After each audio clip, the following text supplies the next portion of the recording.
Alam niyang hindi siya kinasusuklaman ni Yuzi, ngunit hindi siya sigurado kung gusto siya nito o hindi. Kaya naman, labis siyang kinabahan nang ipagtapat nito ang pagmamahal sa kanya. Buti na lang at pumayag itong maging girlfriend niya. Kinuha ni Yang Zikian ang bangkos ng pulang rosas mula sa mga kamay ng waiter, pagkatapos ay ibinigay ito kay Yuzi. Ito ay para sa iyo. Biglang naramdaman ni Yuzi na umiyak. Salamat. Kinuha niya ang bangkos ng bulaklak at ngumiti. Sa sandaling ito, nakatanggap si Zi Beiying ng tawag mula kay Zi Xiaoman.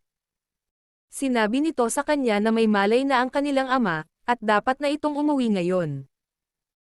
Hindi gaanong inisip ng pamilyang Zi ang mga babae, kaya nakatanggap si Zi Beiying ng mahusay na edukasyon at pagsasanay gaya ng kanyang nakatatandang kapatid. Inispoil din siya ng tatay niya, pero hindi siya spoiled bulok. Gayunpaman, ang kanyang nakatatandang kapatid pa rin ang itinalagang tagapagmana ng kanilang pamilya. Hindi na kailangan pang manatili ni Zi Beiying sa CTB, lalo na pagkatapos niyang malaman na ang girlfriend ni Leng Xiaoteng ay si Guning, kaya handa na siyang umuwi. Bago siya umalis, binalak niyang makisalo sa pagkain kasama si Guning, dahil taos-puso niya itong tinatrato bilang kanyang kaibigan. Oh, Xiaoman, may kailangan akong sabihin sa iyo, sabi ni Zi Beiying nang ibaba na niya ang tawag kay Zi Xiaoman. Ano? Tanong ni Zi Xiaoman. May girlfriend na si Xiaoteng, sabi ni Zi Beiying, at mukhang kalmado. Talaga, nagulat si Zi Xiaoman. Ito ay talagang isang piraso ng nakakagulat na balita, dahil alam niya na si Leng Xiaoteng ay hindi kailanman nagpakita ng labis na interes sa mga kababaihan. Sa pagkakataong iyon, laking gulat niya nang mabalitaan niyang may kasintahan si Leng Xiaoteng ngayon. Ayos ka lang? Tanong niya kay Zi Beiying na may pag-aalala. Alam niya kung gaano kagusto si Zi Beiying kay Leng Xiaoteng. Ayos lang ako. Nalungkot ako sa simula, ngunit hindi ako nakaramdam ng sama ng loob nang makita ko ang kanyang kasintahan, sabi ni Zi Beiying. Bakit? Nagtataka si Zi Xiaoman. Girlfriend niya talaga ang babaeng nagbigay sa akin ng mga mahiwagang tabletang iyon. Mayroon akong mas makapangyarihang pamilya kaysa sa kanya, ngunit mas mahusay siya kaysa sa akin sa bawat iba pang antas. Kaya talagang hinahangaan ko siya, sabi ni Zi Beiying sa seryosong tono. Ano? Ang may-ari ng mga mahiwagang tabletang iyon ay ang kasintahan ni Leng Xiaoteng. Nagulat si Zi Xiaoman. Oo, sabi ni Zi Beiying. Hinangaan niya si Guning, kaya hindi siya nagseselos sa kanya. Nanatiling tahimik si Zi Xiaoman saglit, pagkatapos ay nagsabi, Beiying, sa palagay ko ay isang magandang pagpipilian din si Xu Jinchen. Halika. Wala akong pagmamahal sa kanya, sabi ni Zi Beiying. Hindi ito ang unang pagkakataon na inirekomenda ng kanyang kuya si Xu Jinchen sa kanya. Isang ideya ang bumungad sa kanya. Xiaoman, interesado ka ba sa kanya? Biro ni Zi Beiying. Nang marinig iyon, parehong nagulat sina Mengda at Nan na nakatayo sa gilid ni Zi Beiying. Kalokohan. Nagtaas ng boses si Zi Xiaoman. Babae lang ang gusto ko, okay. Okay, pero itigil mo na ang pagbanggit kay Xu Jinchen. Hinayla ni Zi Beiying ang kanyang mga labi. Hindi alam ni Zi Xiaoman kung ano pa ang masasabi niya, kaya ibinaba na niya ang tawag. Agad na tinawagan ni Zi Beiying si Guning, at inanyayahan siya ni Leng Xiaoteng na kumain bago siya umuwi. Sumang-ayon si Guning. Inimbitahan din ni Zi Beiying sina Xu Jinchen at Jinbei. Pumayag din sila. Wala pa ring alam si Guning tungkol sa katotohanang nagustuhan ni Zi Beiying si Leng Xiaoteng. Hindi rin sinabi ni Leng Xiaoteng sa kanya, dahil hindi ito mahalaga sa kanyang paningin. Si Zi Beiying ay sumuko na sa paghabol sa kanya ngayon, kaya hindi na kailangang ilabas ito. Ang takdang oras ay 6:00 ng gabi, ngunit maaga pa, kaya nagpa siya sina Guning at Leng Xiaoteng na magsaya sa pagsakay. Sinabi ni Guning kay Leng Xiaoteng, kailangan kong umalis sa HK kinabukasan. Ano ang gagawin mo doon? Tanong ni Leng Xiaoteng. Pagkatapos ay sinabi sa kanya ni Guning ang totoo, ito ang ika-50 anibersaryo ng kasino ng pamilyang He noong ika-28 ng Marso. Sa araw na iyon, Magkakaroon ng kompetisyon ang kasalukuyang papel ng pamilyang He, si Hee Hong-jia, at ang kanyang nakababatang kapatid na si Hee Hong-yuan. Para sa posisyon sa pamamagitan ng pagsusugal. Si Hee Hong-jia ay nawawalan na ng pandinig. At ang kanyang pangalawang anak na lalaki na pinakamagaling na sugarol sa pamilya ay wala pa rin, kaya ang kanyang anak na babae, si Hee Si-yin, ay humingi ng tulong sa akin. Inalok niya ako ng 500 milyong yuan bilang bayad. Kung mananalo ako, makukuha ko ang pera kasama ng taya sa laban sa pagsusugal kasama si Hee Hong-yuan. Kapag natalo ako, hindi niya ako pipilitin na managot, kaya pumayag ako. Babalik ako sa capital bukas. Kung libre ako sa araw na iyon. Doon kita makikita. Nag-aalala si Leng Xiaoteng kay Guning kung mag-isa siyang pumunta sa HK, ngunit alam niyang hindi niya ito mapipigilan kapag nakapagdesisyon na ito. Alinsunod dito, gagawin niya ang lahat para protektahan siya.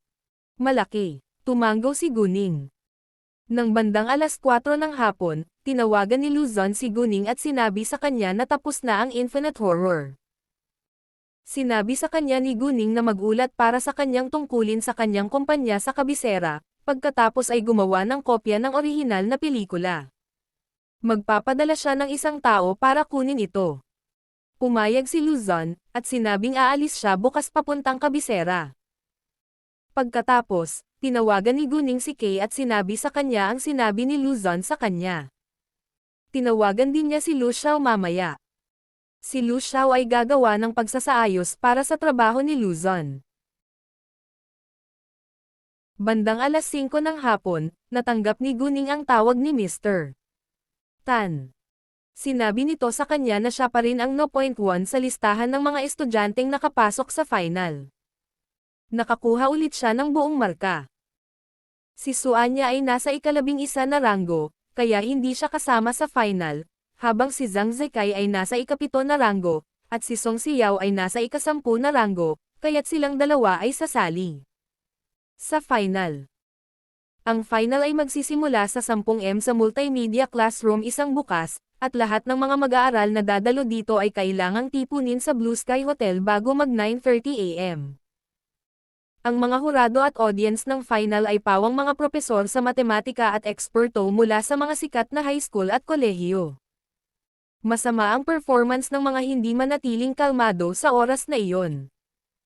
Gayunpaman, wala pa rin iyon sa mga mata ni Guning. Bandang alas 5 ng hapon, dumating si Zi Beiying sa isang high-end na mountain villa na may magagandang tanawin, na matatagpuan sa isang suburb malapit sa CTB, dito sila kakain. Naglibot-libot siya sa mountain villa pagkatapos. Marami ring magagandang bulaklak ang namumulaklak sa mountain villa, bagamat hindi ito kasing ganda ng hardin na binisita ngayon ni Guning. Si Xu Jinchen ay walang asawa, at wala siyang ibang magawa, kaya mas maaga rin siyang nakarating sa mountain villa. Nang makita ni Zi Beiying si Xu Jinchen sa pagkakataong ito, naalala niya ang sinabi ng kanyang kuya sa kanya sa telepono. Nakaramdam siya ng kaunting pagkabalisa, ngunit hindi niya ito ipinakita sa kanyang mukha. Well, sa palagay ko lang ang single, at lahat sila ay nag-e-enjoy sa piling ng isa't isa bilang mag-asawa ngayon, sabi ni Xu Jinchen. Oo, bakit hindi ka maghanap ng girlfriend dahil lahat ng malalapit mong kaibigan ay mayroon na? Hindi ka ba nalulungkot na makita silang nagde-date? Biro ni Zi Beiying. Nang marinig iyon, nagalit si Xu Jinchen. Gusto ko pa nga silang iset apart minsan, haha. Mahirap humanap ng taong magmamahal sa'yo at mamahalin mo rin. Tama, tumanggaw si Zi Beiying. Nagustuhan niya si Leng Xiaoteng, ngunit hindi siya binigyan ng pansin ni Leng Xiaoteng. Siya at si Guning, gayunpaman, ay mahal ang isa't isa, kaya't sila ay naging magkasama. Kumusta naman kayo? Handa ka bang isuko ito? Tanong ni Xu Jinchen. Mga ad ng Pub Future. Ang subok na paraan para sa pare-parehong 10 kilograms pagbaba ng timbang bawat 14 na araw. Fit at sleep. Oo, ako nga. Kung iba ang girlfriend niya, malamang hindi ako susuko sa paghabol sa kanya, pero hinahangaan ko si Guning, sabi ni Zi Beiying, na napakatapat. Nang maglakad sila sa unahan, napansin ni Zi Beiying ang isang unggoy sa hindi kalayuan. Tumakbo siya papunta dito at sinimulang igalaw ito pasulong at paatras gamit ang kanyang mga paa. Sinundan siya ni Xu Jinchen, at umupo sa isang tabi habang pinapanood siyang naglalaro dito. Nang makita ang parang bata ng ngiti sa mukha ni Zi Beiying, yumoko ang bibig ni Xu Jinchen pataas. Sa simula, naisip niya na si Zi Beiying ay matalino at hindi madaling pakisamahan, ngunit nagbago ang isip niya ngayon. Sa katunayan, hindi siya kasing komplikado ng inaakala niya. Marami lang siyang hindi alam tungkol sa kanya. Dumating sina Guning at Leng Xiaoteng ng 5:30 p.m. Si Cao Wenxin kasama si Zin Bei ay lumitaw din makalipas ang 10 minuto. Pagkatapos kumain, nag-inuman sila at nagsaya sa isang club dahil libre silang lahat ngayong gabi. Nang medyo huli na, sina Guning at Leng Xiaoteng ay tumuloy sa hotel gaya ng dati, habang si Zin Bei ay naghatid kay Cao Wenxin pabalik sa Waffle Hills. Pwede bang kumuha ng tubig sa loob? Sabi ni Zin Bei. Halatang excuse iyon. Gusto lang niyang gumugol ng mas pribadong oras kasama si Cao Wenxin. Oo naman, sumang-ayon si Cao Wenxin. Mag-boyfriend at girlfriend sila ngayon pagkatapos ng lahat. Sinundan ni Zin Bei si Cao Wenxin sa loob. Gayunpaman, sa ikalawang pagpasok nila sa bahay, niyakap ni Zin Bei si Cao Wenxin sa kanyang mga bisig at hinalikan siya. Medyo nahirapan si Cao Wenxin, ngunit hindi nagtagal ay nasiyahan ito. Sa mga sumunod na minuto, hinalikan siya ni Zin Bei ng may passion at gumalaw ang kamay nito sa katawan ni Cao Wenxin bago nito tinakpan ang kanyang dibdib. Mga ad ng pub future. Nagulat si Cao Wenxin, at hindi sinasadyang lumaban, ngunit ang kanyang katawan ay lumambot na sa mga bisig ni Zin Bei. Imposibleng itulak siya nito palayo. Wala nang nagawa pa si Zin Bei. Hindi dahil sa ayaw na niya, kundi dahil natatakot siyang magalit sa kanya si Cao Wenxin. Saglit lang silang nagkasama kung tutuusin. Hindi pinabayaan ni Zin Bei si Cao Wenxin hanggang sa siya ay malagutan ng hininga. Ang mga pisngi ni Cao Wenxin ay kasing pula ng mansanas ngayon, at hindi siya nang ahas na salubungin ang mga mata nito.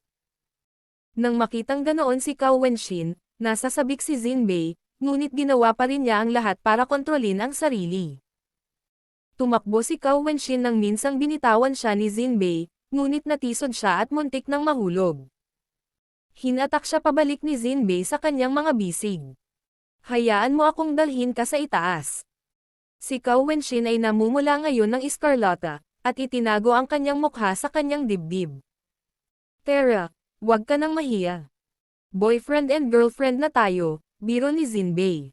Bitawan mo ako. Nagpumigla si Cao Wenxin, ngunit nabigong makawala sa mga bisig ni Zin Bei.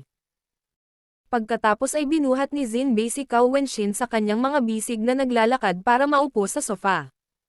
Di ba sabi mo gusto mong uminom ng tubig? Uminom ka na. Kailangan ko ng matulog, sabi ni Cao Wenxin, at itinaboy siya. Pwede ba akong manatili dito sa tabi mo ng isang gabi? Aalis ako bukas, sabi ni Zin Bei, at naglaro ng nakakaawa. Tumibok ang puso ni Cao Wenxin. Pinilit niyang manatili sa tabi niya ng mas matagal. Mag-aayos ako ng kwarto para sa iyo, sabi ni Cao Wenxin, at sinubukang bumangon. Huwag kang mag-abala. Maaari akong manatili sa iyong silid, sabi ni Zin Bei. Hindi, agad na tumanggi si Cao Wenxin. Bagamat pumayag siyang manatili si Zin Bei, hindi niya akalain na sa iisang kwarto sila mananatili. Masyadong mabilis ang paggalaw nito sa kanyang mga mata. Bakit hindi? Tanong ulit ni Zin Bei. Well, hindi alam ni Cao Wenxin kung ano ang sasabihin. Couple na tayo ngayon. Palaging natutulog sina Guning at Xiaoteng sa iisang kwarto kapag magkasama sila. Bakit hindi tayo pwede? Sabi ni Zin Bei. Paano mo nalaman na palagi silang magkasama sa iisang kwarto? Nagtalo si Cao Wenxin. Paano mo nalaman na palagi silang magkasama sa iisang kwarto? Nagtalo si Cao Wenxin. Tara, karaniwan na. Relax. I promise na wala akong gagawin sa'yo, Zin Bei said, kaso naiinis si Cao Wenxin. Nang marinig iyon, napahinga si Cao Wenshin, ngunit kahit papaano ay nakaramdam din ng pagkadismaya. Virgin pa siya, pero hindi ibig sabihin na hindi na siya hilig sa sex. Sa kabaligtaran, inaabangan niya ito. Ang kondisyon ay ang lalaki ay dapat ang kanyang mahal. Nobyo na niya ngayon si Jinbei, at handa siyang makipagtalik sa kanya, ngunit naisip niya na masyadong maaga para gawin iyon ngayon. Gayunpaman, nagtiwala siya kay Jinbei, at alam niyang hindi siya nito sasaktan. Nang makitang walang intensyon si Jinbei na umalis ngayong gabi, sumuko si Cao Wenshin, sa huli.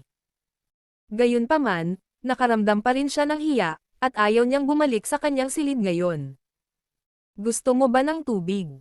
Tanong ni Cao Wenshin. Oo, maraming inumin si Jinbei, kaya talagang nauuhaw siya ngayon. Pagkatapos ay pumunta si Cao Wenshin para magbuhos ng 2 baso ng tubig para sa kanila. Pagkatapos noon, binuksan niya ang TV. Hindi ka ba inaantok? Gabi na ngayon, tanong ni Jinbei. Naiintindihan niya kung ano ang iniiwasan ni Cao Wenshin, at naisip niya na medyo nakakatawa kapag namula siya. Mag-boyfriend at girlfriend na sila ngayon, at mangyayari ito sooner or later. Sa totoo lang, pinilit niyang manatili dito hindi dahil gusto niyang makipagtalik kay Cao Wenshin, kundi dahil gusto lang niyang makasama ito ng mas pribadong oras. Bagamat hindi pa sila matagal na magkasama, at kahit ano ay maaaring mangyari sa hinaharap, tiwala siya na maaari silang maging masaya ng magkasama magpakailanman. Ayoko pang matulog ngayon. Kung inaantok ka, maaari kang matulog bago ako, sabi ni Cao Wenshin. Sa katunayan, inaantok na siya ngayon, ngunit hindi niya alam kung paano makakasama si Jinbei kung nasa loob lang sila ng kwarto. Hindi rin ako inaantok, maaari akong manatili dito habang nanonood ng TV kasama ka, sabi ni Jinbei, pagkatapos ay umupo sa tabi ni Cao Wenshin. Dahil ayaw niyang matulog ngayon, mananatili siya rito kasama niya. Si Cao Wenshin ay nananatiling nanonood ng TV sa sala, ngunit hindi nagtagal ay nawalan siya ng pasensya. Hindi ka pa ba inaantok? Hindi pa, kasi nasanay na ako. Hindi kami makatulog sa sunod-sunod na araw at gabi kung minsan ay tinutupad namin ang isang gawain, Jinbei said. Talaga. Tiyak na nakakapagod. Si Cao Wenshin ay may simpatiya sa kanya. Oo, ito nga, ngunit ito ang aming tungkulin, sabi ni Jinbei. Hindi ito isang madaling trabaho, ngunit hindi siya nagreklamo, dahil siya mismo ang pumili ng kalsadang ito. Isa siyang alas na sundalo sa mga espesyal na puwersa bago siya sumali sa Red Flame, at ang mga sundalo lamang ang naging miyembro nito. Namumukod-tangi siya sa mahigit 1,000 sundalong alas. Matapos makipag-chat ng ilang sandali kay Jinbei, si Cao Wenshin ay nagbigay ng antok, at bumalik sa kanyang kwarto. Dahil nasa iisang kwarto niya si Jinbei, hindi nagpalit ng damit si Cao Wenshin at diretsong humiga sa kama pagkatapos magsipilyo at maghugas ng mukha. Humiga pa siya na nakatalikod kay Jinbei, kaso nakaramdam siya ng hiya. Hindi mo ba kailangang isuot ang iyong sleeping gown? Tanong ni Jinbei. Naunawaan niya kung bakit ginawa iyon ni Cao Wenshin, at natuwa siya. Ayos lang, sabi ni Cao Wenshin. Masyado siyang nahihiya na isuot ang kanyang pantulog na gown sa harap ni Jinbei ngayon. Hindi na nagsalita pa si Jinbei, at humiga na rin sa kama ng kanyang mga damit. Sa sandaling tinakpan niya ang kanyang sarili ng kobrekama, iniabot niya ang kanyang kamay at hinayla si Cao Wenshin sa kanyang mga bisig. Nagpumigla si Cao Wenshin. Anong ginagawa mo? Itigil mo yan. Halika, hayaan mo akong yakapin ka sandali, sabi ni Jinbei para aliwin siya. Tumigil sa pagpupumigla si Cao Wenshin. Ilang sandali silang natahimik, nang bigla siyang halikan ni Jinbei. Naghalikan na sila noon, kaya hindi siya tinulak ni Cao Wenshin palayo. Hindi nagtagal ay tumigil si Jinbei, dahil maninigas siya kapag patuloy niya itong hinahalikan. Iyon ang unang pagkakataon na natulog si Cao Wenshin sa yakap ng isang lalaki, kaya't hindi siya sanay at paminsan-minsan ay iikot ang kanyang katawan. Natuwa si Jinbei nang iikot ni Cao Wenshin ang kanyang katawan. Nakahinga siya ng maluwag at paus na ang boses niya ngayon. Wenshin, kung patuloy mong iikot ang iyong katawan sa aking mga bisig, natatakot akong mawalan ako ng kontrol sa aking sarili. Nanigas si Cao Wenshin, at hindi nang ahas na kumilos muli. Bitawan mo ako kung hindi ka komportable. Hindi pa ako nakatulog ng ganito. Ginawa ng kabanatang ito ang unang paglitaw nito sa pamamagitan ng N0V3 Pound 1N. Nang marinig iyon, natuwa si Jinbei, ngunit hindi siya pinabayaan. Matututo kang masanay. Boyfriend mo na ako. Sumang-ayon si Cao Wenshin, pagkatapos ay itinikom ang kanyang bibig. Wenshin, mahal kita, at aalagaan kita ng mabuti. Pinagkakatiwalaan mo ba ako? Sabi ni Jinbei nang may katapatan. Sa mga mata ni Jinbei, si Cao Wenshin ang babaeng gusto niyang makasama habang buhay. Si Cao Wenshin ay unti-unting kumalma sa mga bisig ni Jinbei. Sa huli, sila pa rin ang nagtalik sa isa't isa. Kinaumagahan, iniiwasan pa rin ni Cao Wenshin na makita ang mga mata ni Jinbei, ngunit hindi niya ito pinagsisihan. Sa halip, ito ay isang mahiwagang gabi. Nahihiya ka pa rin ba? Biro ni Jinbei. Namula si Cao Wenshin, at tinakpan ang kanyang ulo sa kubrekama. Tumigil sa pagbibiro si Jinbei, at sinabi sa seryosong tono, lipad ako pabalik sa kabisera ng 11 AM. Maaari tayong makipag-ugnayan sa telepono, at bibisitahin kita kapag libre ako. Oo naman, sabi ni Cao Wenshin, at medyo nalungkot, ngunit hindi niya ito pinigilan, dahil sa trabaho niya iyon. Dahil pinili niya itong maging boyfriend, dapat ay intindihin at suportahan niya ito. Maaga pa naman, kaya nagkwentuhan pa sila ng ilang sandali sa kama, at muling nagtalik. Bumangon si Guning ng alas 8 ng umaga, at inihatid siya ni Leng Xiaoteng sa Blue Sky Hotel bandang alas 9 ng gabi. Ang eroplanong sasakyan ni Leng Xiaoteng ay aalis ng alas 11 ng umaga, kaya nakipag-ugnayan siya kina Xu Jinchen at Jinbei pagkalabas ni Guning sa Blue Sky Hotel. Ang bulwagan ng Blue Sky Hotel ay masikip gaya ng dati. Bagamat marami ng estudyante ang bumagsak sa kompetisyon, kailangan pa rin nilang maging audience. Nang makita nila si Guning na naglalakad sa loob, tumingin sila sa kanya ng may paghanga. 2 beses na siyang nakakuha ng buong marka gaano man kahirap ang mga tanong sa matematika. Hay, Ningning. Nang magpakita si Guning, masayang tumakbo palapit sa kanya sina Su Anya at Zhang Zekai. Kahit na hindi nakapasok si Su Anya sa final, hindi siya nalungkot, dahil handa na siya sa pag-iisip.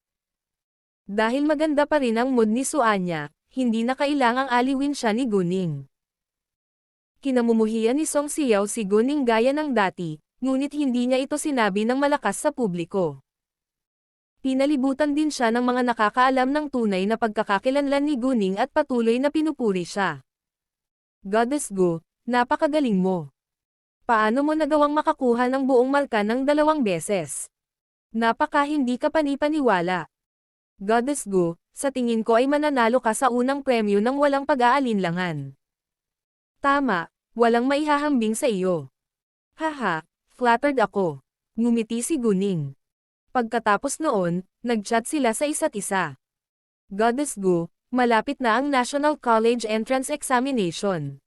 Aling universidad ang pangarap mong kolehiyo? May nagtanong.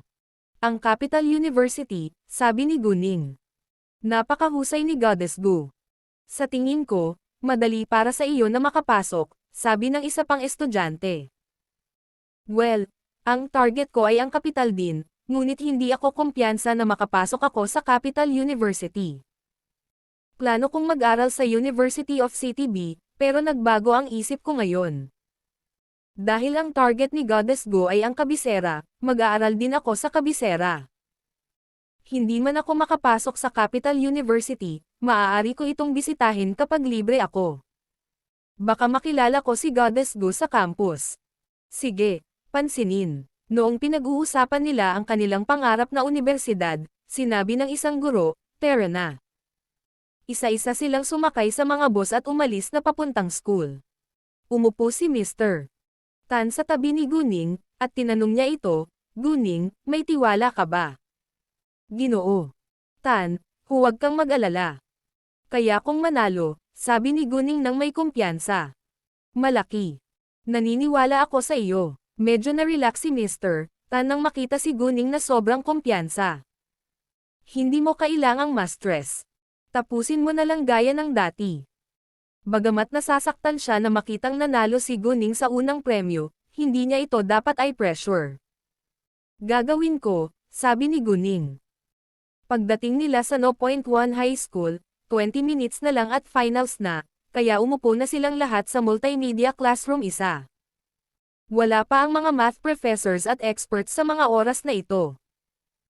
Ang 10 kalahok ay umupo sa unang hanay, at hinarap ang mga propesor sa matematika, mga eksperto at ang mga manunood.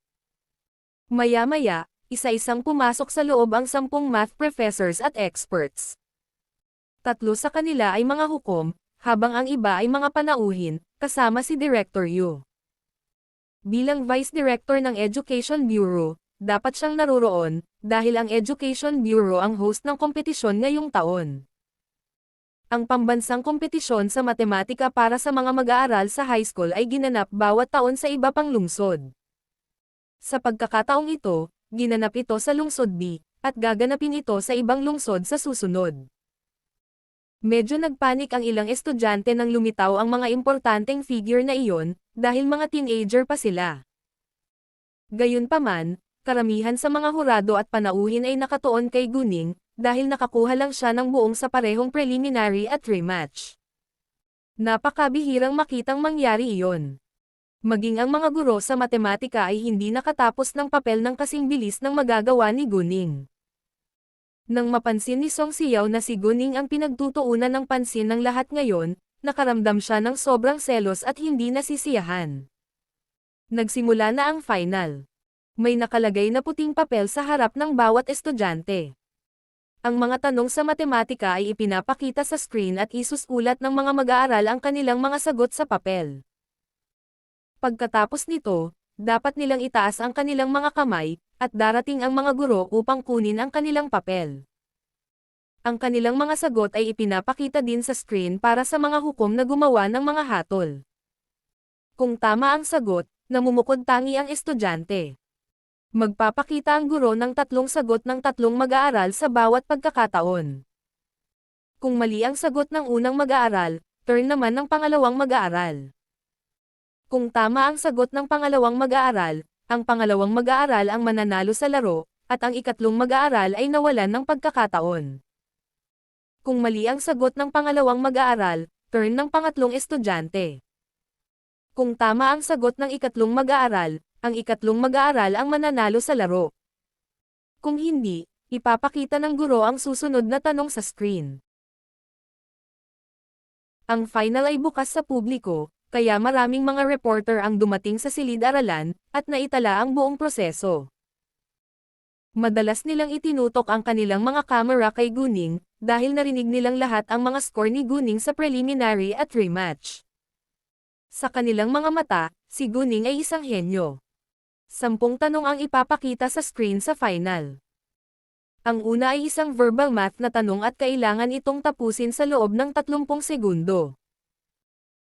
4,485,977 plus 2,333,201 minus 566,177 minus 1,287,212 equals.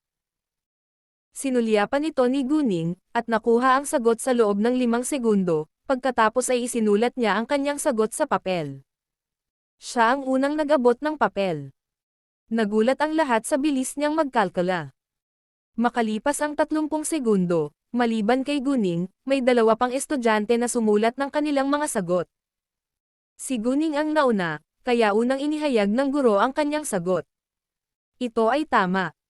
Dahil tama ang sagot ni Guning, hindi na kailangang ipakita sa pangalawa at pangatlong sagot ng mga estudyante kung tama o mali ang sagot nila.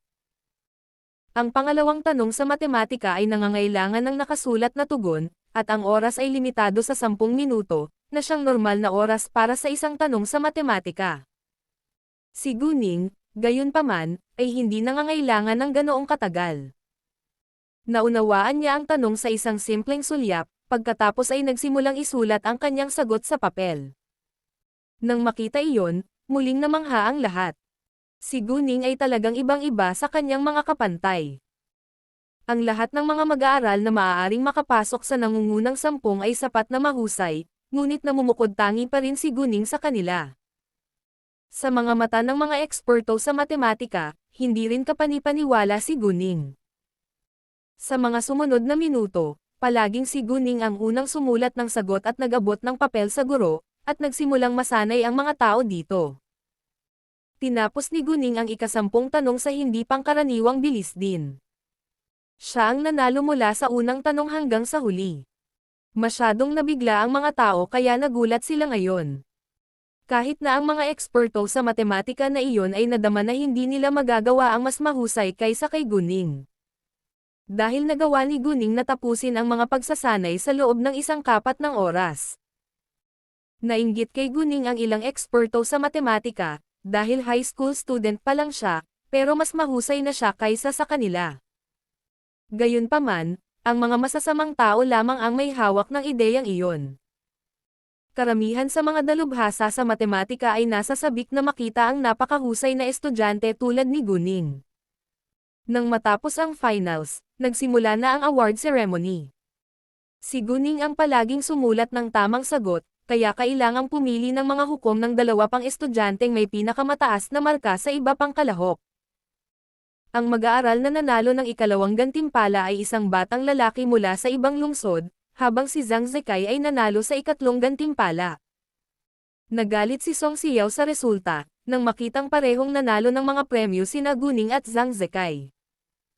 Dito, hindi siya nakakakuha ng isang marangyang kotse bilang regalo kung hindi siya manalo ng isang premyo.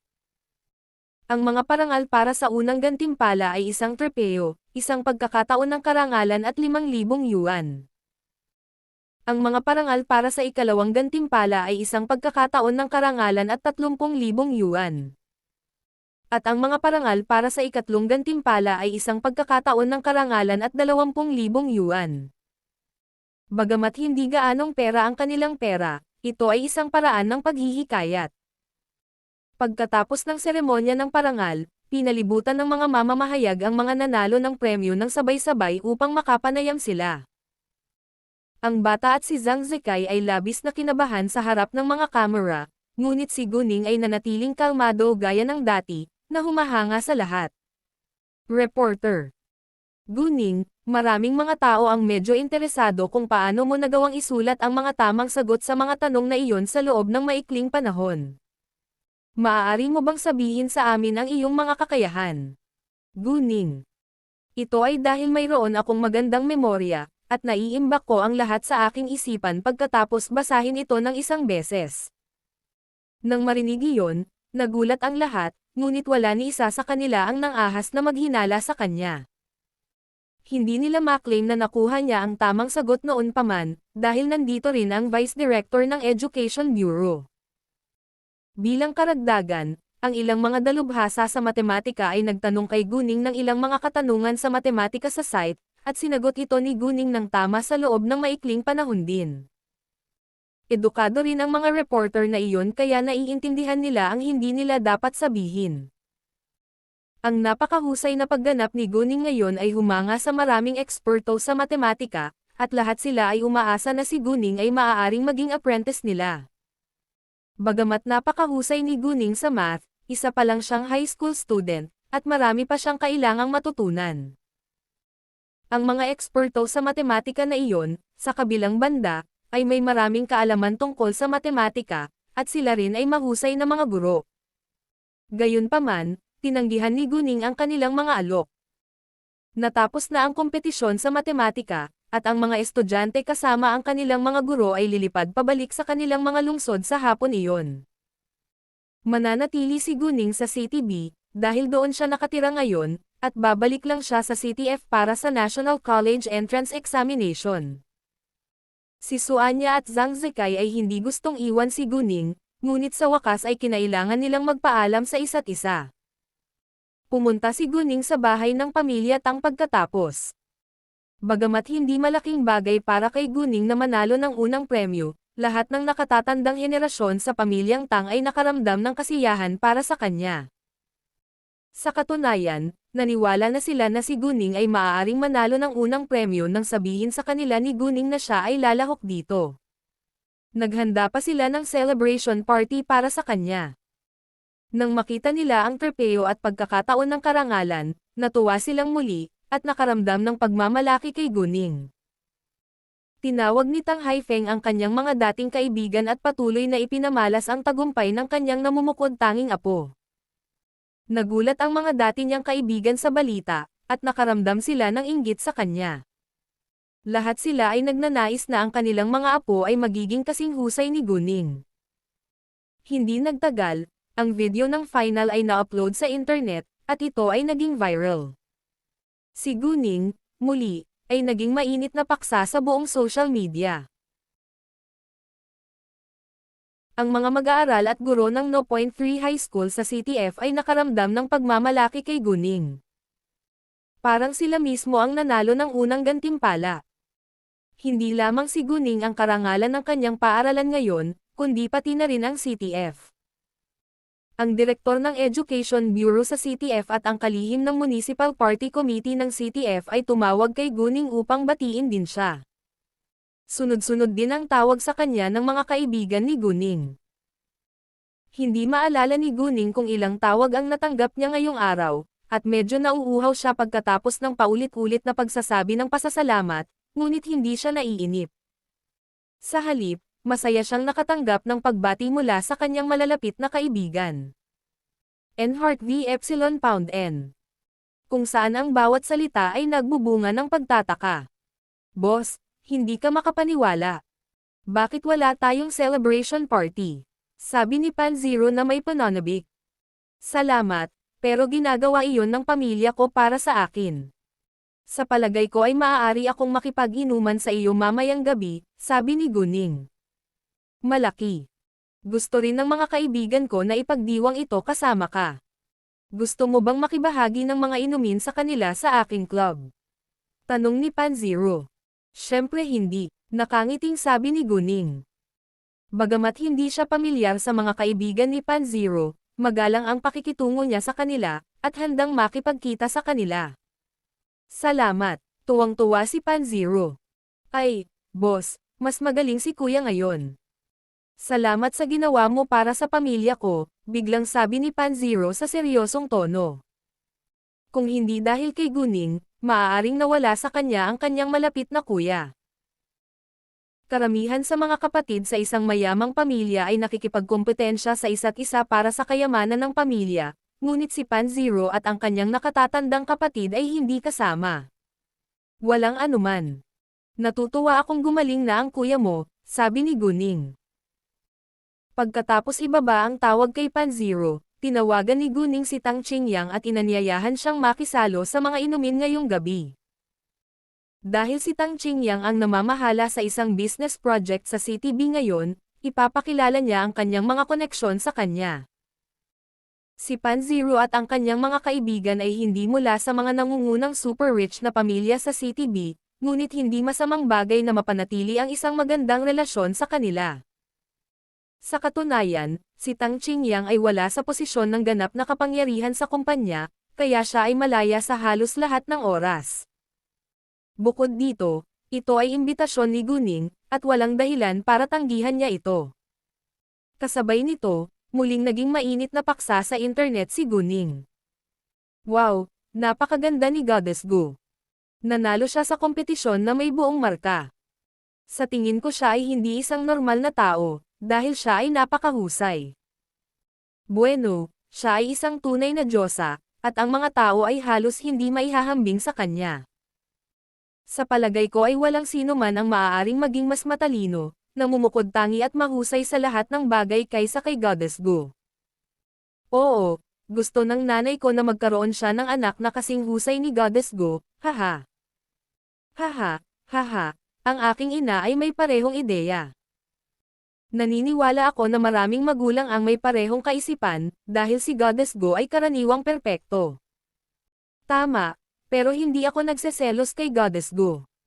Iyon ay dahil ikaw ay isang maharlikang tagahanga niya ngayon, at hinahangaan mo siya. Sa tingin ko ay magagawa ni Goddess Go ang lahat ng maayos. Walang hindi niya magagawa.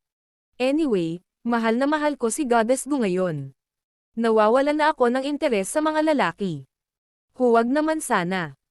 Kung nawawalan ka ng interes sa mga lalaki, kailangang manatiling walang asawa ang ibang lalaki. Sumasang-ayon ako, out of all proportion ang dami ng lalaki sa mga babae sa ating bansa ngayon. Ang mga babae ay bihirang hayop. Hindi ako hayop. Ang mas masahol pa ngayon ay ang kanilang pamilya ay mas pinapahalagahan pa rin ang mga lalaki kaysa sa mga babae, na isang bagay na hindi ko lubos na naiintindihan. Tama, hindi ko rin maintindihan. Dapat pantay ang mga lalaki at babae. Kung ako ay magiging isang ina sa hinaharap, pakikitungo ko ang aking anak na lalaki at anak na babae ng patas.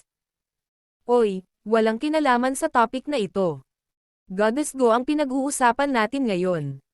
Oh, tama ka. Diyos Go, mahal kita. Mahal din kita. Hindi mabilang na gumagamit ng internet ang tinatalakay si Guning at marami sa kanila ang naging kanyang mga tagahanga. Hindi nagtagal, sinakop ni Guning ang 3 sa pinakamainit na paksa sa Weibo. Ang unang pinakamainit na paksa. Isa pang magandang tagumpay para kay Goddess Go. Ang ika-4 na pinakamainit na paksa. Si Guning ay nanalo ng unang gantimpala sa kompetisyon sa matematika. Ang ika-6 na pinakamainit na paksa. Ipagtapat ang iyong pagmamahal kay Goddess Go. Sa sandaling lumitaw ang pangalan ni Guning sa listahan ng mga pinakamainit na paksa, maraming bituin ang nagalit, dahil si Guning ay palaging nakakaakit ng napansin kaysa sa kanila.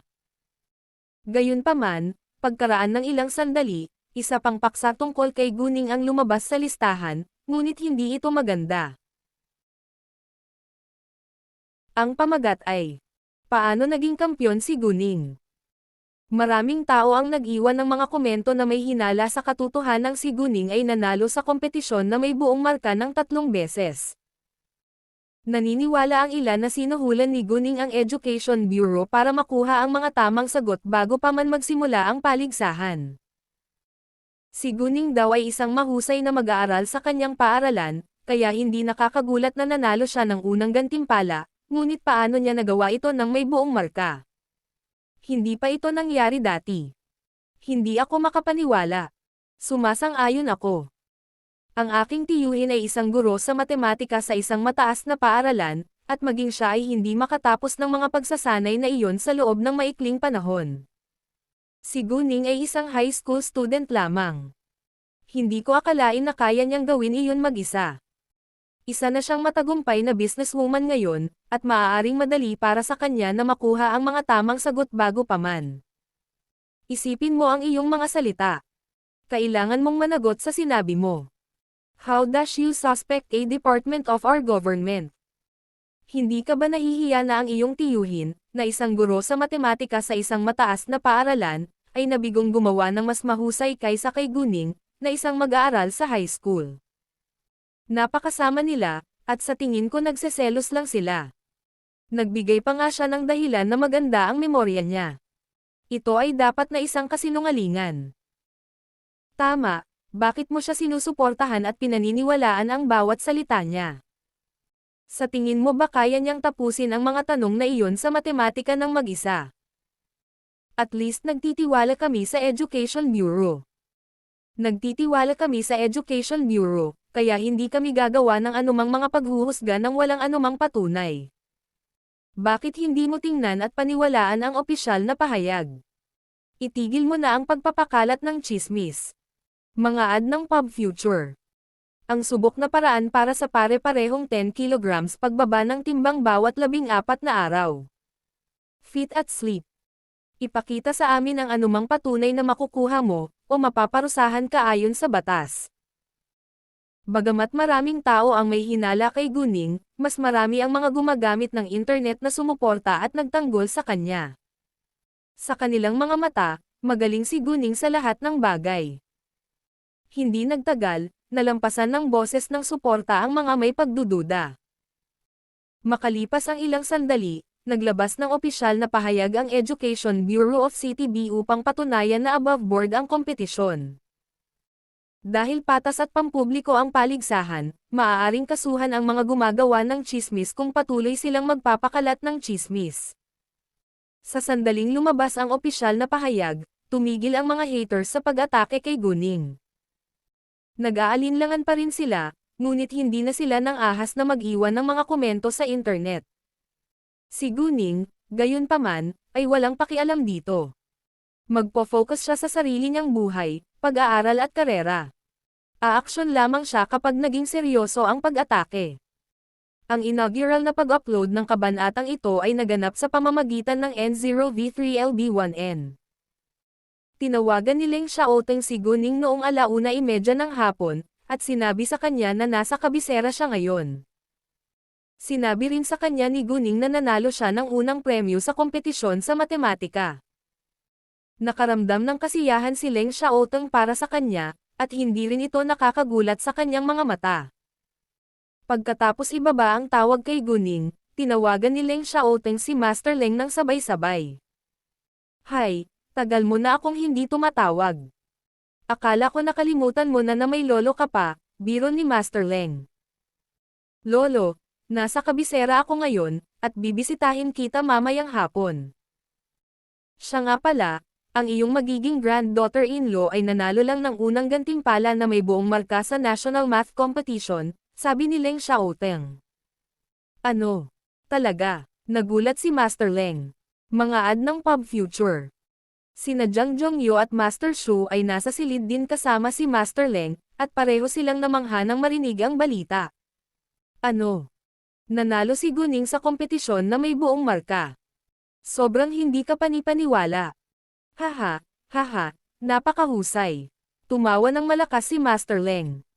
Ipinagmamalaki niya ang kanyang mahuhusay na magiging apo na manugang. Pagkatapos, patuloy na ipinakita ni Master Leng ang mga tagumpay ni Guning sa harap ni Zhang Zhongyo at Master Shu. Hindi siya tumigil sa pagpupuri kay Guning hanggang sa medyo nainas ang kanyang mga kaibigan. Gustong-gusto lang ni Master Leng na makitang naiingit sa kanya ang kanyang mga kaibigan. Nako 6 ng gabi, nakauwi na ang lahat ng miyembro ng pamilya Tang. Maging ang pamilya ni Cao Ruowa ay sumali sa party upang batiin si Guning. Pangatlong araw na rin pagkatapos magsisimula ang pagtatayo ng Shenghua Real Estate.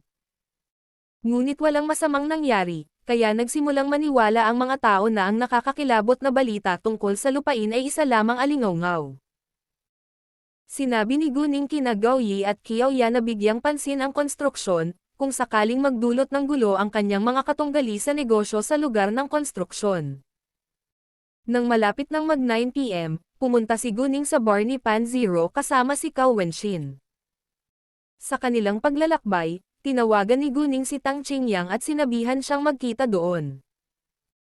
Hinihintay na sila ni Pan Zero at ng kanyang mga kaibigan nang dumating sina Guning at Cao Wenxin. Hindi sila magdadala ng mga murang babae kapag nakipagkita sila kay Guning ngayon, dahil naisip nila na hindi ito magalang at magalang sila kay Guning. Bagamat walang pakialam si Guning, magandang bagay na maiwasan ang mga salungatan sa mga murang babaeng iyon. Ang pangalawang Guning at Cao Wenxin ay nagpakita, lahat ay pinuri si Guning ng may katapatan. Maya-maya, dumating si Tang Qingyang, at ipinakilala siya ni Guning sa lahat. Si Cao Wenxin ay kaibigan ni Guning, kaya ang lahat ng mga lalaki ay gumagalang sa kanya.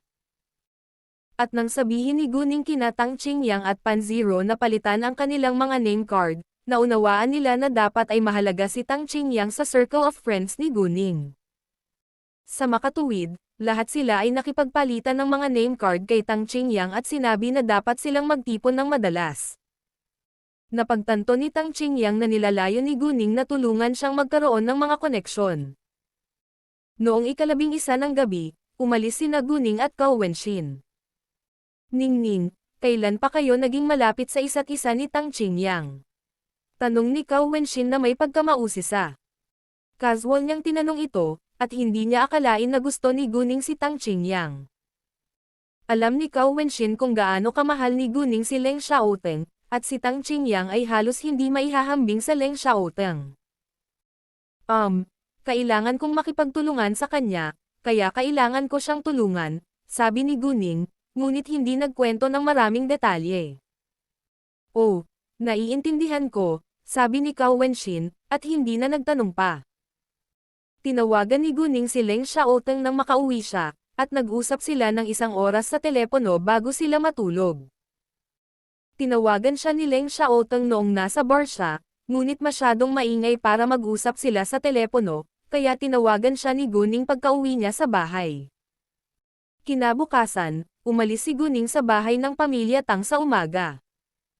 Sinabi niya kina Tang Haifeng at Guma na pupunta siya sa HK bukas, ngunit hindi niya sinabi sa kanila kung ano ang gagawin niya doon.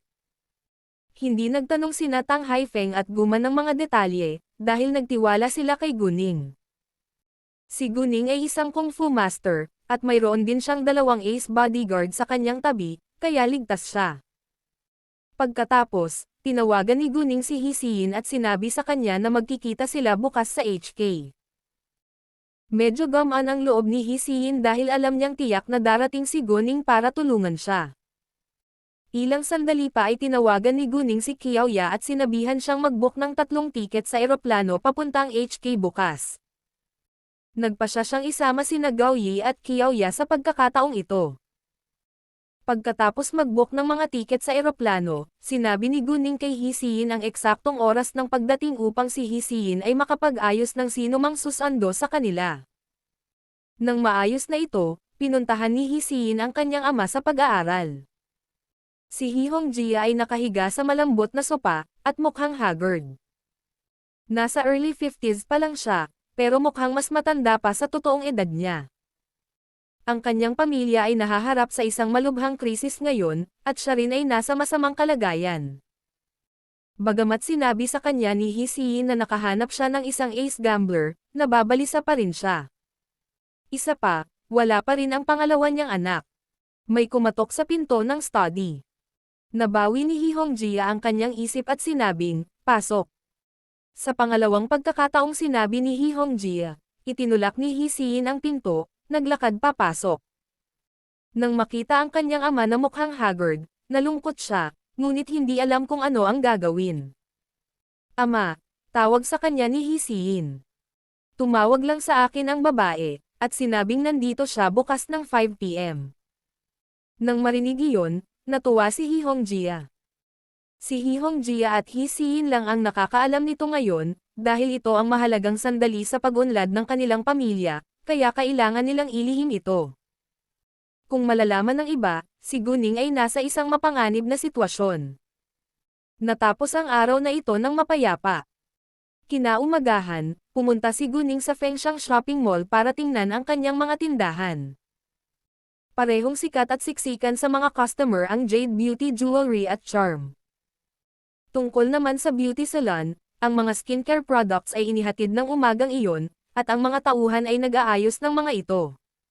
Magbubukas ito kinabukasan. Umalis si Guning at ang iba papuntang airport ng 12:30 p.m. Sa oras na ito, sa kabisera, si Luzon at ang kanyang club ay nagulat para sa tungkulin sa tanghali. Sinabihan sila ni Lu Xiao na manatili sa hotel. Ang kumpanya ay hindi nag-aalok sa kanila ng mga libreng tirahan, ngunit 1,000 yuan lamang bilang allowance sa pabahay. Si Guning ay isang napakamapagbigay na boss, ngunit mayroon din siyang mga pamantayan. Ang mga miyembro ng team ni Luzon ay mga manggagawa sa kumpanya, hindi ang mga manager, kaya hindi sila maaaring magkaroon ng libreng tirahan. Ang mga negosyante ay nagmamalasakit sa mga resulta ng lahat. Si Luzon at Lu Yichan, gayunpaman, ay maaaring magkaroon ng libreng tirahan, dahil hindi sila karaniwang mga manggagawa. Sa pahintulot ni Guning, nabili na ni Chen Kangyi ang lahat ng mga apartment sa isa sa mga palapag ng kalapit na gusali, at mayroong 12 apartment sa kabuuan. Ang bawat isa sa kanila ay sumasakop ng 30 metro kwadrado, kabilang ang isang kwarto, banyo at kusina. Sa makatuwid, sina Luzon at Lu Yichan ay titira sa mga apartment. Pagkarating ni Luzon, dumating si Kay para kumuha ng kopya ng pelikulang gaya ng sinasabi sa kanya ni Guning. Kinailangan ng oras at maraming lakas ang pag-edit ng isang pelikula, at karaniwan itong tumagal ng ilang linggo. Gayunpaman, bumalik si Kay kasama ang na-edit na pelikula pagkaraan lamang ng 2 araw, na ikinagulat ni Luzon. Hindi siya makapaniwala na natapos ni Kay ang trabaho sa loob lamang ng 2 araw. Kahit magdamag si Kay, imposibleng ma-edit ng maayos ang pelikula sa loob lamang ng 2 araw. Kaya naman, naisip ni Luzon na malamang na-edit ni Kay ang pelikula nang walang gaanong pag-iingat. Sa pag-iisip niyan, medyo hindi nasisiyahan si Luzon. Gayunpaman, nagtrabaho rin si Kay para kay Guning, kaya hindi ipinakita ni Luzon ang kanyang pagdududa sa kanyang mukha nang ibigay sa kanya ni Kay ang na-edit na pelikula. Pagkatapos nito, tinawagan niya si Lu Yichen at sabay silang nanood ng pelikula sa multimedia room. Gayunpaman, si Luzon ay walang gaanong pag-asa. Sa kanilang pagtataka, pareho silang namangha matapos marinig ang unang tunog ng pelikula.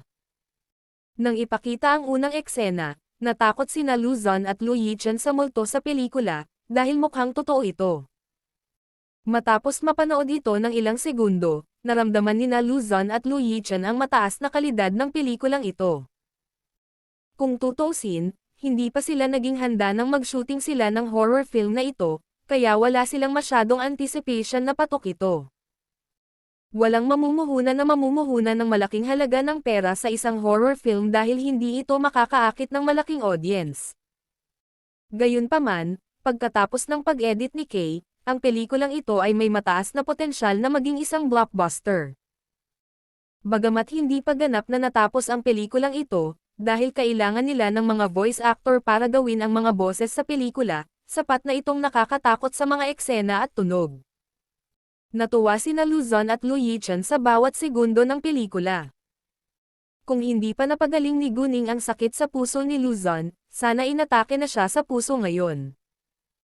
Nagtagal sina Luzon at Lu Yichen upang pakalmayan ang kanilang sarili pagkatapos mapanood ang pelikula sa unang pagkakataon, pagkatapos ay sinimulan nilang panoorin ito sa pangalawang pagkakataon. Kahit minsan na nilang napanood, natatakot pa rin sila minsan. Tito Zon, ang editor ng pelikulang ito, si Muye, ay napakagaling.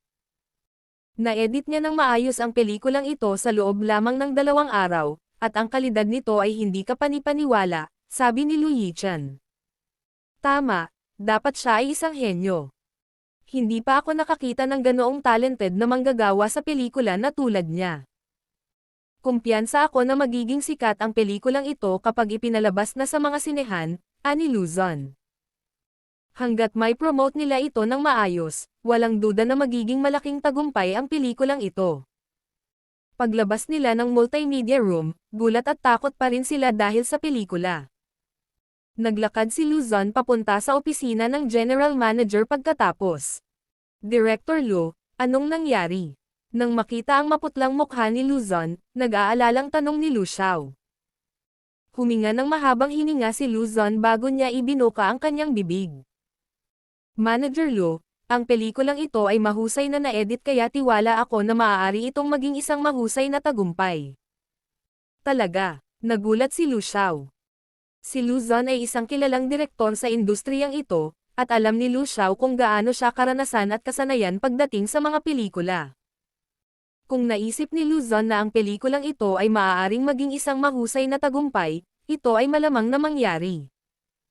Bueno, maaari nating suriin kung handa na ang mga voice actor at tapusin ang pelikula sa lalong madaling panahon, sabi ni Lu Xiao. Na-curious siya na makita ang reaksyon ng mga manonood sa pelikula. Si Lu Xiao ay kumuha ng mga voice actor bago dumating si Luzon. Naisip din niya na aabutin ng kahit ilang linggo para maayos ang pag-edit ng pelikula, pero tapos na ito pagkatapos ng 2 araw. Sure, sabi ni Luzon, pagkatapos ay umalis. Ang inaugural na pag-upload ng kabanatang ito ay naganap sa pamamagitan ng N0V3LB1N. Hindi makikialam si Guning sa negosyo ng Fenghua Entertainment, maliban kung kinakailangan, at si Lu Xiao ang ganap na namamahala dito. Sa makatuwid, hindi alam ni Guning ang kalagayan ng Fenghua Entertainment sa ngayon. Dumating si Guning sa airport ng HK bandang 4:40 PM. Pagkababa niya sa eroplano, tinawag niya si Hisiin. Sinabi ni Hisiin na hinihintay na siya nito sa arrival hall. Dumating siya para kunin si Guning ng personal. Mga ad ng Pub Future. Hi, Miss Go, kanina pa. Nasa sabik si Hisiin na makita si Guning. Napakahalaga ng tulong ni Guning sa kanyang mga mata, kaya kailangan niyang tiyakin na ligtas si Guning. Nice to see you again, Miss He, nakangiting sabi ni Guning. Mangyaring sundan mo ako sa ganitong paraan, sabi ni Hisiin, pagkatapos ay ginabayan si Guning at iba pa palabas ng airport at sumakay sa isang kotse sa gilid ng kalsada. Miss Gu, makakasalo muna tayo sa hotel, at makapagpahinga ka ng mabuti ngayon. Ang laban sa sugal ay magsisimula ng 2:00 ng hapon kinabukasan, kaya maaari kang maglibot sa HK, ngunit dapat kang mag-ingat, sabi ni Hisiin. Ang kompetisyon ay gaganapin kinabukasan, ngunit gusto ni Guning na magkaroon ng tour sa HK, kaya mas maaga siyang pumunta rito isang araw. Binalak ni Hisiin na ayusin ang kanilang mga bodyguard para kay Guning, ngunit tumanggi si Guning, dahil mayroon itong 2 ace killer sa kanyang tabi. Gagawin ko, sagot ni Guning. Sa sandaling ito, nagring ang telepono ni Guning, at ang tumatawag ay si Lee Maosong, na matagal na niyang hindi makontak. Nang makita ang pangalan ng tumatawag, naunawaan ni Guning na tiyak na nakakita sila ng isang sinaunang libingan sa isang lugar. Hi, Tito Lee. Isinuot ni Guning ang kanyang earphone at sinagot ang telepono. Hi, Miss Go. Ngayon lang ako nakakita ng isang babae na medyo pamilyar sa iyo sa airport ng HK, at may isang lalaki at babae sa kanyang tabi. Ikaw ba yung babae? Tanong ni Lee Maosong. Natulala si Guning sa isang segundo. Kung ganoon, dapat nasa HK din si Lee Maosong. Oo, ako ito. Kakalabas ko lang ng airport. Nasa HK ka rin ba ngayon? Tanong ni Guning. Oo, kara-rating lang din namin dito. Nakakuha kami ng isang piraso ng impormasyon, ngunit hindi pa kami sigurado tungkol dito, kaya nagpasya kaming suriin ito sa aming sarili bago namin sabihin sa iyo. Nagulat ako nang makita-kita sa HK. Libre ka ba? Bakit hindi tayo magsalo sa pagkain at pag-usapan ito? Sabi ni Lee Maosong. Well, medyo busy ako ngayon, kaya taken kita saglit mamaya, sabi ni Guning. Oo naman, sabi ni Lee Maosong, pagkatapos ay ibinaba ang tawag. Nag-book si Hisiin ng nakitang presidential suite para sa grupo ni Guning sa pinakamarangyang 5-star hotel. Pagkatapos noon ay sabay silang kumain. Miss He, nawawala pa ba ang pangalawang kuya mo? Tanong ni Guning na may pag-aalala.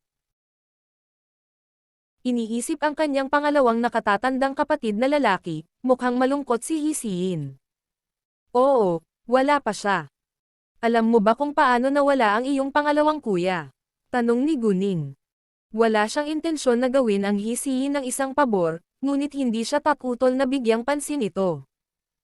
Hindi naman sikreto, kaya direktang sinabi ni Hisiin, 2 months ago, sumakay siya sa mga kaibigan niya.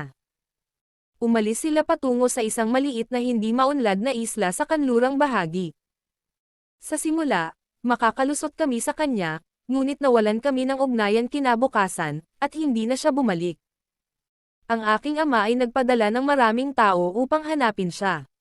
Hinarang pa rin ng maliit na isla ang kanilang yate, ngunit wala na silang makita. Tsaka wala pang ibang yate na napunta doon maliban sa kanila. Pagkaraan ng maikling panahon, ang mga tainga ng aking ama ay kumilos, at ang balita ay napunta sa ibang bansa. Medyo apektado ang pamilya ko, buti na lang marami kaming kakampi kaya maayos pa rin ang negosyo ng pamilya namin. Gayunpaman, hindi ito magtatagal, dahil palaging iniisip ni He Hongyuan na kunin ang negosyo ng aking pamilya. Siya Hongyuan ay hindi nag-abala na itago ang kanyang ambisyon, kaya alam ng aking pamilya ang kanyang layunin, ngunit siya mismo ay tumanggi na aminin ito. Wala rin tayong matibay na pruweba, kaya wala tayong magagawa, Hisiin added. Sa pagsasalita tungkol sa He Hongyuan, nagalit si Hisiin. Hindi na nagtanong pa si Guning. Pinlano niyang bigyang pansin ang pagkawala ng pangalawang nakatatandang kapatid ni Hisiin, ngunit tila mahirap na ngayon. Pagkatapos kumain, umalis si Hisiin, at tinawag ni Guning si Li Maosong. Si Li Maosong at ang kanyang mga kaibigan ay kumakain ngayon sa isang 4-star hotel. Na hindi kalayuan sa hotel na tinuluyan ni Guning, kaya nagpa siya si Guning na maglakad doon bilang isang paraan ng pag-eehersisyo. Pagdating pa lang niya sa bulwagan, napansin niya na si Hisiin ay may alitan sa isang lalaki at isang babae. Ang lalaki at babae ay nakatayong magkahawak kamay, nakatingin kay Hisiin ng may pagmamalaki. Hisiin, nahihirapan ka siguro no? Ako ang magiging tagapagmana ng pamilyang He kinabukasan, habang mawawala sa iyo ang lahat ng pinanganak mo. Pinagtawanan ng babae si Hisiin na puno ng mali siya ang mga mata. Noong nakaraan, si Hiyiksi ay laging natatabunan ni Hisiin. Ang babaeng ito na nagpapatawa kay Hisiin ay eksaktong anak ng kanyang tiyuhin, si Hiyiksi. Ang lalaking nasa tabi niya ay ang pangalawang anak ng pinuno ng Chandewi na si Hong Yufei. Kahit na si Hong Yufei ay nobyo ni Hiyiksi ngayon, interesado pa rin siya kay Hisiin. Gayunpaman, hindi na rin siya makapaghintay ng isang segundo para matuwa sa kabiguan ni Hisiin. Iyon ang dahilan kung bakit siya pumayag kay Hiyiksi na magplano laban sa pamilyang He. Hihintayin niyang kunin si Hisiin bilang kanyang pag-aari sa pamamagitan ng kanyang puwersa pagkatapos niyang mawala ang lahat upang walang sino mang maaaring tumulong sa kanya noon. O talaga? Hindi ba masyadong maaga para sabihin iyon? Bagamat galit na galit si Hisiin ngayon, nanatili siyang kalmado sa panlabas na anyo. Gayunpaman, kahit gaano siya kalmado, nararamdaman pa rin ng mga tao ang galit niya, dahil ang 2 taong nakatayo sa harapan niya ang dahilan ng problema ng pamilya.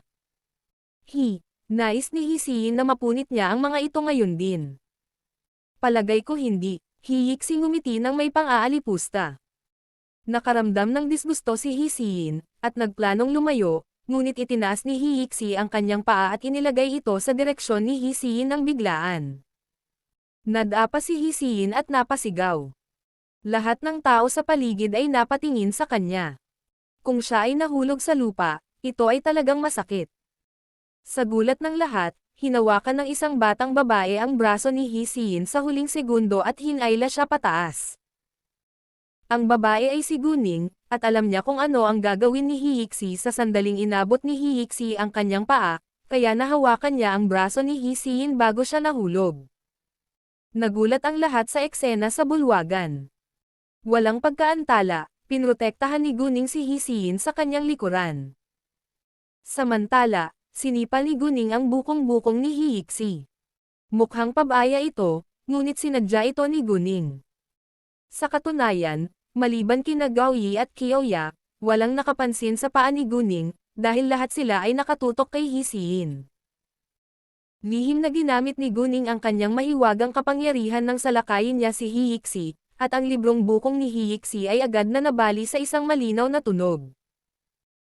Napasigaw si Hiyiksi sa sakit, at nahulog sa sumunod na segundo. Sa kabutihang palad, hawak niya ang braso ni Hong Yufei, kaya hindi siya nahulog sa lupa. Yiksi, okay ka lang? Tanong ni Hong Yufei. Sobrang sakit ng bukong-bukong ko. Namutla ang mukha ni Hiyiksi. Nang marinig iyon, yumuko si Hong Yufei upang suriin ang kanyang librong bukong, ngunit muli siyang napasigaw nang dumampi ang kamay nito sa kanyang librong bukong. Sira na. Nagulat si Hong Yufei, ngunit hindi niya alam kung paano nangyari. Hindi niya nakitang inatake ni Guning si Hiyiksi, kaya wala siyang ideya na si Guning ang may gawa nito. Sinapak lang niya ako. Itinuro ni Hiyiksi si Guning, sumisigaw sa galit. Nang marinig iyon, biglang lumingon si Hong Yufei para tumingin kay Guning. Nang susumpi na sana siya nito ay natulala siya sa kagandahan nito. Si Guning ay mas maganda kaysa sa sinumang babae na nakita niya noon. Nena si Hiyiksi, at hindi nagtagal ay nagselos siya nang makita ang mukha ni Guning. Yufei, si Hiyiksi ay hindi nasisiyahan, ngunit hindi naglakas loob na magalit, dahil alam niya na si Hong Yufei ay isang playboy na laging gustong makipagtalik sa magagandang babae. Kahit na girlfriend na niya ito ngayon, pinanatili pa rin niya ang pakikipagtalik sa iba't ibang babae. Ayaw niyang tanggapin ito, ngunit kailangan niyang maging titulong Mrs. Hong, nagaganap na walang maglalakas loob na kumilos laban sa kanya sa HK. Upang makuha ang titulo, kailangan niyang panindigan na maraming mistress si Hong Yufei, at ginawa niya ang lahat ng kanyang makakaya sa kama upang maakit siya. Sa katunayan, nagtagumpay na siya, kaya't ikakasal na sila kapag naging sila ang negosyo ng pamilyang He.